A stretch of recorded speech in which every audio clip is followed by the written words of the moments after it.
Haley, thank you for joining me today. It's very formal.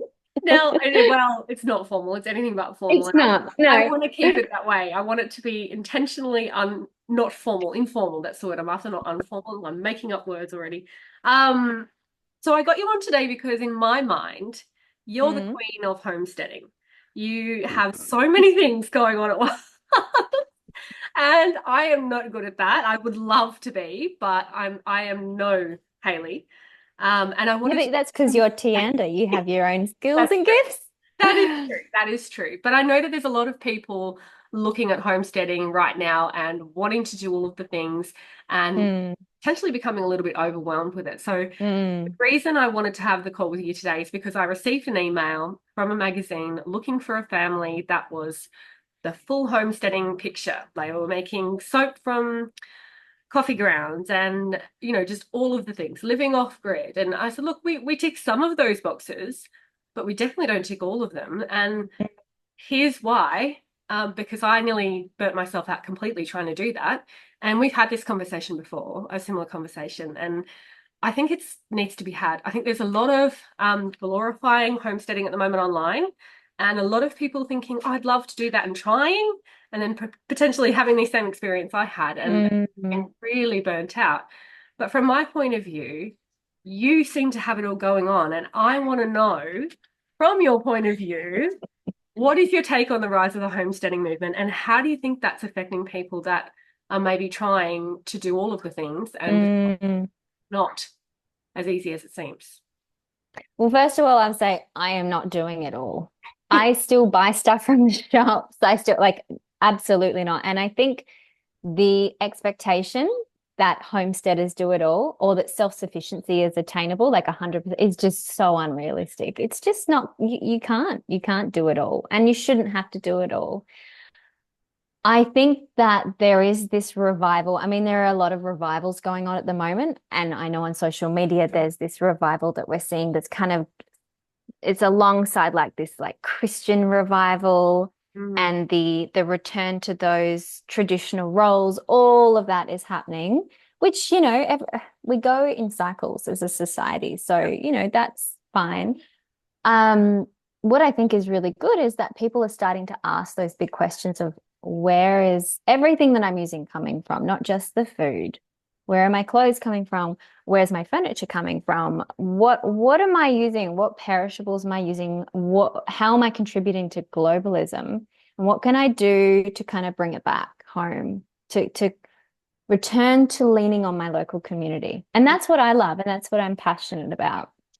And I think I'm probably passionate about it. There are a couple of reasons. One, I was raised by a mother who was very much like this. So when I was a little girl, same age as my kids, mum grew all of our vegetables, a lot of our fruit. She made, preserves and passata. And I remember she didn't have, she had a dehydrator, a really old one, and she actually had it up until a couple of years ago. So she had it for like over 30 years.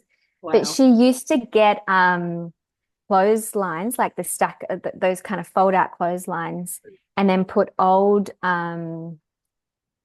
window sills. Oh no, what are they called? Like the wire Oh yes, yeah, on the it, thread. and Yeah. make like a dehydrator that she'd put out in the sun.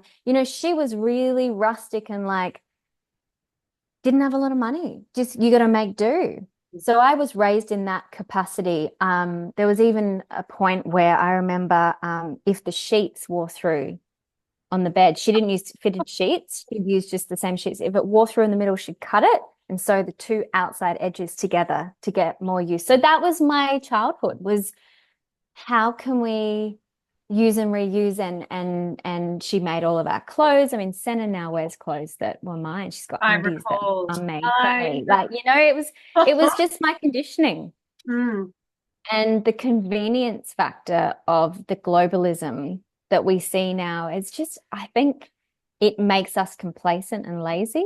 And I think that's why there are a lot of people now that are going, you know what? I want to bring it back to local. They recognize how important it is to lean on local community, especially post-COVID. It's really important, I think. Tell me, what are some of the things you've got going on at the moment? I know you're fermenting your chicken food and you're dehydrating foods and you're preserving and canning. Yeah. Give me a bit of insight on what's actually happening in your home. So on the land itself, we have a large garden. I think it's about say 16 meters by maybe 10 meters with maybe 12 or 14 beds. So Yep. I'm growing a lot of our food, fresh vegetable food. We've got the chooks, Yep. and I don't know if you can hear, but we've got baby chooks just here next to me on the ground. The baby's inside. We have some fruit trees as well. They take a while, and we were really fortunate. The land where we live now has lots of fruit trees, but there are more that I'm bringing in. So I've got, some blueberry bushes. I've got about 32 that need to go somewhere. I haven't figured out where. I buy them as tube stock though, super inexpensive. Buy them as tube stock and then pot them up, and then you can control the pH of the soil as well as you're potting them up. So don't go and spend $30 on a blueberry plant. Just get a Wonderful. baby. So there's that. And then inside the house, yeah, pickles, sauerkrauts, salsas. I do a lot of pressure canning. So because we live at least half an hour away from the nearest town, we don't do takeout. So I will pressure can like curry or bolognese sauce or something like that, and that's our convenience food. Did you already know how to do all this, or No, no, no. I learned that very recently, like in the past year. I knew how to do water bath canning, and mum used to do, you know, passadas and chutneys and whatever, jams, jellies, all of that. And my mum grew up on a farm where my nana did it all. Like they had a milking cow and like, so cool. so it was in the blood. Yeah. But the pressure canning, no, I learned that off YouTube and Cool. reading books. Yeah. So there's that. And then yeah, bread, fruit leathers. So Yeah. how do you, I'm just going to say, you guys both have jobs. I know you're only Yeah. part-time, but your husband's Yeah. full-time Yeah. and you have two children.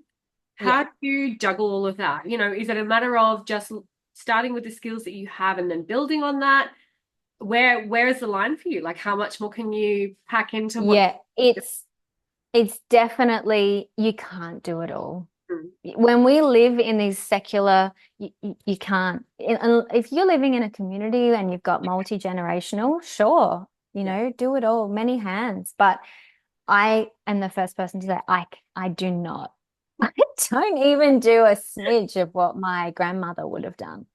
And she had four children, and in busy times of the year, she had shearers, and she was cooking 3 meals a day and doing what do they call it? Smoko, cakes. And I Right. do not do nearly as much. Mm. I do work part-time, between casual and part-time hours. James works, he has a day job, like a 9 to 5 job, and then he has like a part-time job with a local brewery, and then he does consulting as well. So he's He's very busy. I just do what I can. yeah. I literally, if there's a day where I have a few hours, I might go, right, I might go pick some lemon myrtle leaves and Yeah. put them in the dehydrator so I can make salt. And you do a lot of herbalism stuff too, don't you? You make some I tinctures do. and Yeah, yeah. So like at the moment I've got the calendula flowers coming in from the garden, so I'm making an infused oil that I can use later to make a salve. Elderberries, I actually at the moment the elder flowers are out, so you can make cordials and teas and whatnot. But yeah, I leave them for the berries. I usually pick them and put them in the freezer until I have a day to do it. So I don't get it all done in one go. I think it's about being organized, Mhm. knowing your capacity, only taking on one thing at a time, and then perfecting it so that it feels really Yeah. easy. Yeah. Yeah, that was me with bread. So as you know, we have food allergies in the house, and the gluten-free, dairy-free breads are like $15 a loaf. Crazy. So I learned to perfect a recipe, and I was making it every couple of days. And it was a lot at the beginning, Mm. to remember, oh, that's right, I've got to go and proof it and blah, blah, blah, blah, blah. But very quickly, it just becomes a part of the daily rhythm. Yeah. So I think that's the trick. Just pick one thing at a time Mhm. and perfect it and focus on it. And don't feel like you have to do too much because no one's doing it all. Yeah. That And was I think the my people question. on social media that make it look like they are, they've got a crew behind them. Yeah, And absolutely. it's not pretty. Like my house is a mess. I've got Oh, that's so hay all over the nice. floor from the chickens and I love your house. It is so homely and so beautiful. You thank guys you. do a Steiner approach as well, and all the little handmade things that There is a layer of dust. There is a layer. I am the first one to admit it. Yeah. so good. Yeah, that was my next question to you. For someone watching Mm, at home who wants to start homesteading, what would be your advice? mm, I think you've already given it. Is just that one thing at a time. yeah. Find something that you like or enjoy or that you really want to do, Yeah. and get good at that until it feels like it's in flow and feels like it's coming Yeah. naturally and you know it well. And then maybe consider adding on something else. You talked about community as well and getting back to local, and that's a big part of what we're trying to cultivate with you, Forage. What's been your experience in terms of that? Have you got a community around you? Have you got some other people doing, do you swap with anyone for anything, or what does that look like for you? Well, we're really fortunate. I mean, you and I live not far from each other. We have an amazing community here. Good. Where we are here, we're surrounded by, we've got cattle farms around us. We've got friends up the road that live on properties similar to us. I've got other friends down the road that are very similar. I've got my mom in town who has a really amazing garden. So, yeah, there is a really great support network out here, but I have to work at it. I only discovered the other day that the people that live across the road sell their cattle direct to the public. So I Yeah. haven't tapped into that yet because the last time I bought beef, I bought from a local farmer over near Murwillumbah. Wow. So that's my next thing is to actually tap into that resource and Mm. start getting my beef from across the road, which is just amazing. Unheard of, isn't it? It's amazing. Second to growing it yourself, that's amazing. Yeah. But yeah, look, my mom is probably my closest community resource. She and I are always swapping stuff. And if she goes away, I'll go over and pick from her garden. We'll swap cuttings, we'll swap all sorts, seeds. Like we went to far north Queensland last year for her birthday and visited her cousin, who is big in the organic movement and has been for many, many decades. And he gave us some seeds. We were swapping that. And yeah, Beautiful. been wonderful having her local. But we've also got, and this is something that you Forage have been big on, the local roadside stalls. And Yeah. that's a part of my community. I don't barter and create a reciprocal relationship with my produce, but I use cash, which Yeah. I think is really important that we keep cash alive.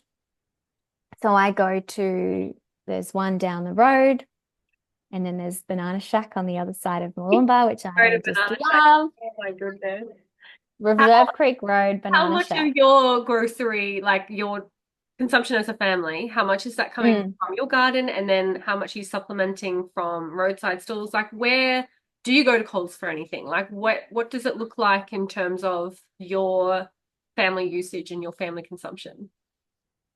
So I do go to Coles, but only because there are a few things I get from Coles, like the organic blueberries.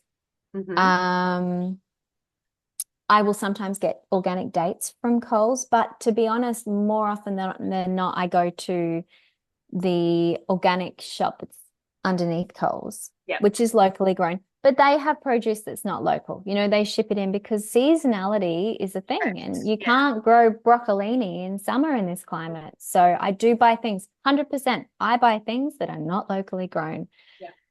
But in terms of your first question, I'd say 75% would be from here and from the roadside stall. Yeah, I don't have a lot of fruit coming from here. I get bananas from them. Yeah. We have a lot of strawberries at the moment, but in terms of fruit, I get a lot from them. But veggies would be most, apart from mushrooms and broccolini or broccoli, everything else I grow or I get from roadside stalls. Yeah. But we're lucky. If we lived in a city, I don't know if I'd be able to say that. So I recognize how blessed we are. Yeah.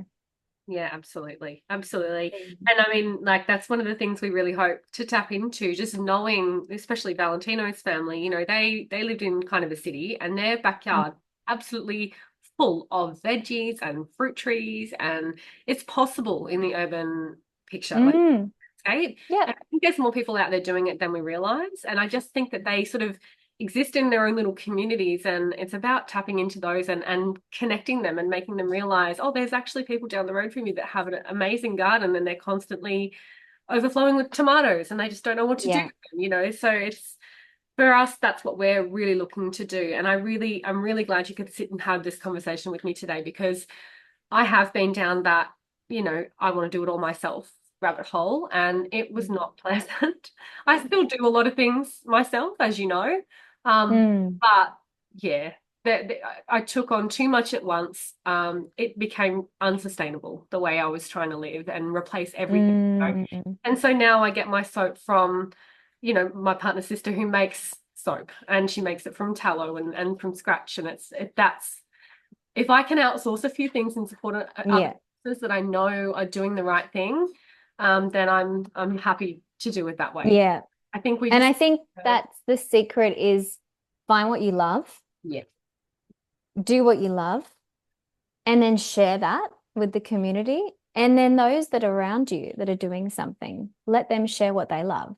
And yeah, particularly coming up to Christmas, someone told me the other day they were having like a party with their friends where everyone made something and then they'd all come to the party and everyone got one of everything. And then they used that as gifts for the family. And I was like, see, that's amazing. That's such a great idea. And it's not hard. You don't need to have all these amazing skills. You don't have to make chutney. You can make homemade cards. Like we do, the kids are at a Steiner school, and so they do a lot of watercolor painting. And I tend to sometimes cut those up and fold them up and maybe let the kids put a little extra something or glue dried flowers on or whatever, make Christmas cards. You don't have to do just food. It's about looking at all your consumables and being creative. And I think the other point, as well, as that social media has made homesteading look really appealing and beautiful and pretty, but it doesn't have to be.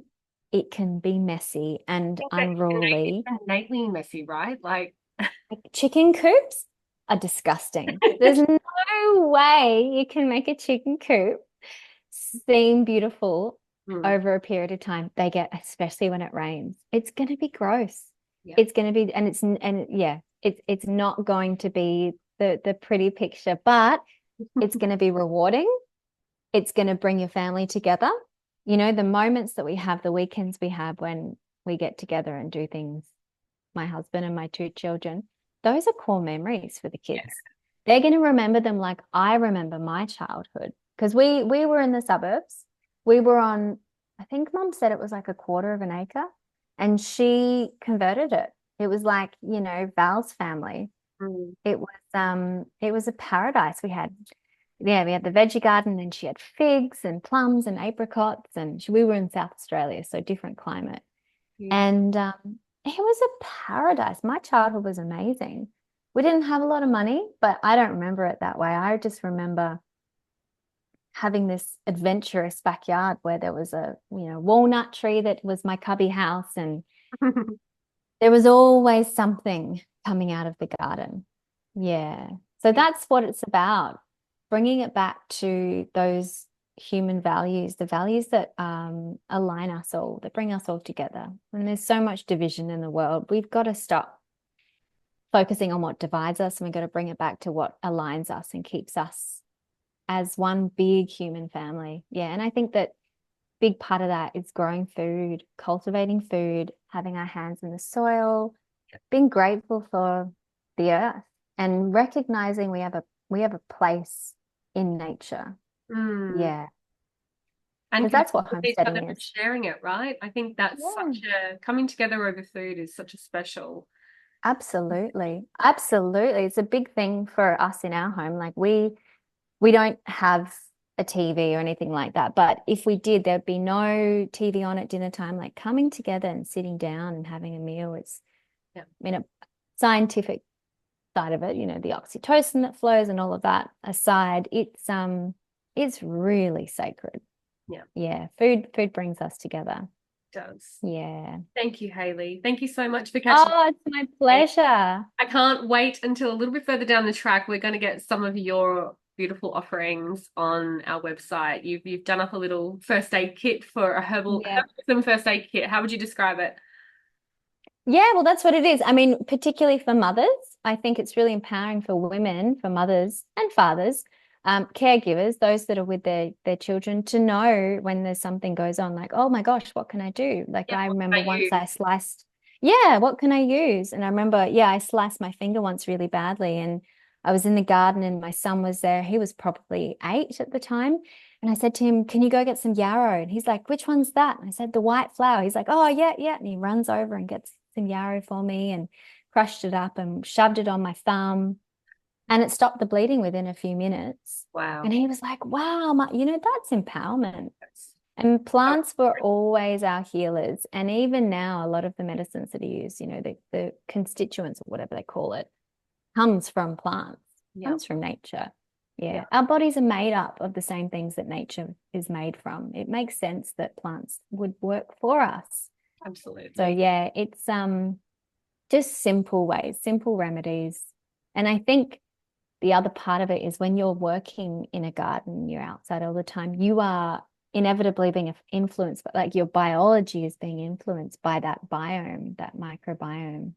So it's more than just the healing products that you're making. You're behaving in a way and interacting with something that's keeping you healthy, that's boosting your immune Mm, system and your mental health.